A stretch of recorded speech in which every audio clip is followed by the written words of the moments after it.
On June 23, 2001, 18-year-old Jennifer Barziloski disappeared from Edwardsville, Pennsylvania. According to reports, she was last seen with her sister's boyfriend, Steve Martin, at a local bar.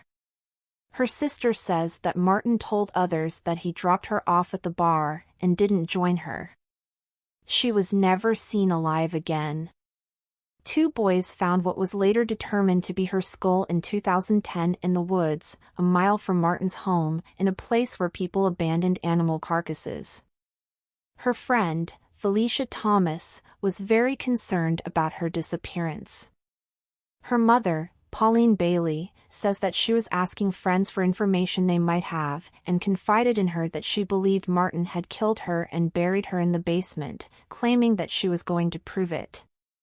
But 3 years later, in February of 2004, Thomas also disappeared.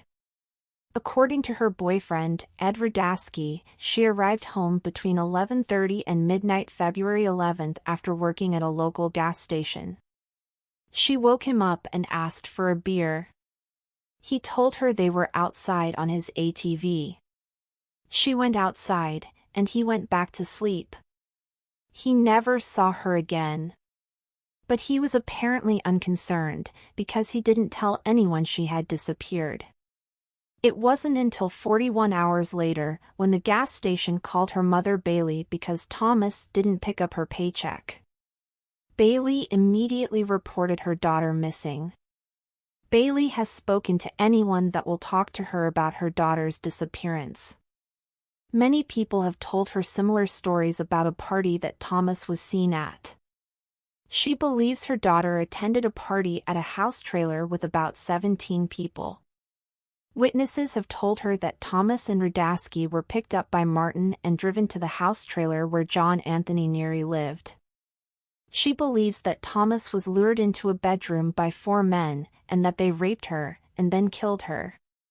She believes several people heard her cries for help, and left the party. Then she thinks Thomas was wrapped in a blanket and carried to a small barn, where she was dismembered on a large tarp and later burned in a debris pile or buried in a garden in a nearby field. She believes Thomas was targeted because she was asking questions about Barziloski's disappearance. In August of 2005, Martin hung himself in his prison cell at Camp Hill, where he was being held for vehicular homicide. In December of 2005, the property where Bailey believed that fatal party happened on was sold.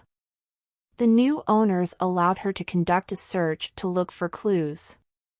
She brought cadaver dogs in 2016. One dog and its handler alerted to a deteriorating tarp under some brush and leaves.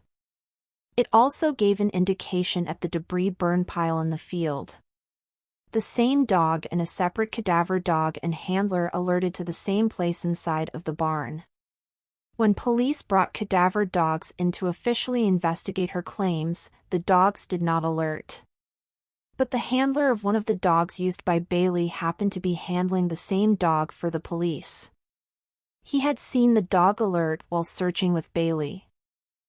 Regardless, no remains were located on the property. Unfortunately, there has never been any physical evidence from Thomas's disappearance. Barziloski's family got some closure after identifying her skull. Thomas's mother has never stopped seeking answers. To this day, she shares her daughter's story on social media, and she has put up several billboards seeking the public's help.